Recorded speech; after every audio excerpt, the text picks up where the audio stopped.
Are you looking at better ways of communicating with people in your team, in your business? Well, welcome to today's episode of Driving in the Van with Grayson. And let's learn about the 6 human needs. And I just had a fantastic meeting today. I had a couple of good meetings. First, our Carpe Diem group that we meet up.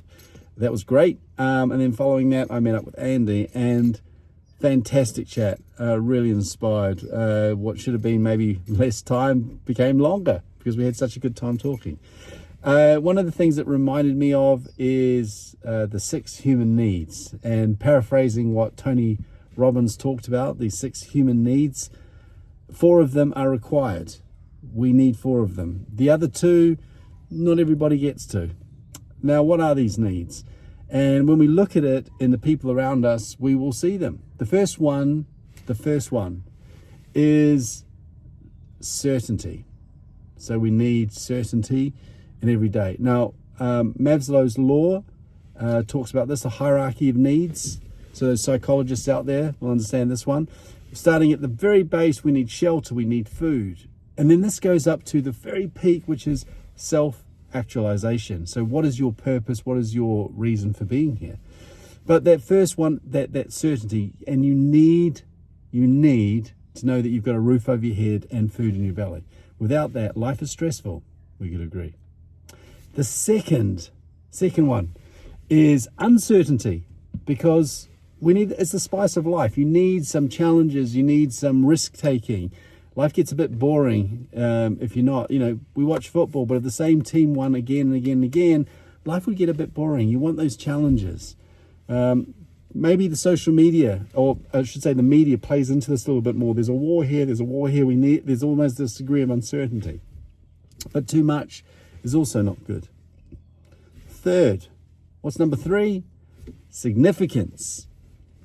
Everybody needs to be significant. Now the question is how much significance. Some people need more than others, but everybody needs a degree of significance, And then the 4th one, love and connection. So what is that? Well, connection, most people tend to go to before love. Love is stronger, but it's also more dangerous. It's more risky. So for those of you out there that have loved before and lost, it's painful. It's painful. Connection, less so. If you fall out with a friend, it's different than actually falling out with somebody that you're in love with. So love and connection, though, is important human need. So that's our 4. Now, what's 5 and 6, right? So we're going up to 5, 6. So the fifth one, growth. People, if you choose to grow, you evolve to a new level. So how are you growing today? I think it's really important that as a business that we're growing. I think as a human, as a person, I'm growing. I'm constantly looking at many things, which it could drive someone saying, Grayson's got a new idea. But I love it, growth. And the final one is the big one for me, contribution. End of the day, some people may say legacy. I don't like the idea of legacy, because I think legacy is is for yourself. What are you leaving? Something bigger. What are you leaving for other people? How are you changing other people's lives? How are you improving their lives? And then the pinnacle of that, if you go beyond that, really contribution, is silent giving. It's where you do things for people and you don't even expect a thank you, don't expect anything. In fact, you say, look, I don't want to tell that person I did something for them. I just want to do it. That's a cool place to be when you can get there. But we've got to start at the first level. We need to make sure that we've got food and we've got our accommodation sorted. Now, the question here is, how does it start? How do you start on that journey?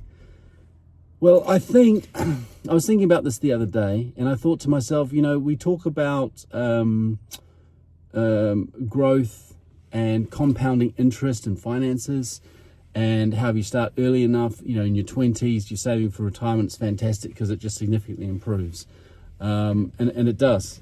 That's known. If you start 10 years earlier in life saving, you'll probably end up with twice as much financially when you get to that point in life, when you retire. However, there's another thing too. I think your ability to invest in yourself mentally, your mindset is also compounding. So if you're investing in yourself, seeing the cup half full rather than half empty from an earlier point in life, being more positive from an early point of life, knowing that the outcome is not only the event, but it's your reaction to the event that defines the outcome. Knowing these kind of lessons early in life has a powerful effect for the positivity that you have in the rest of your life, especially when you get to retirement, and your purpose for being here.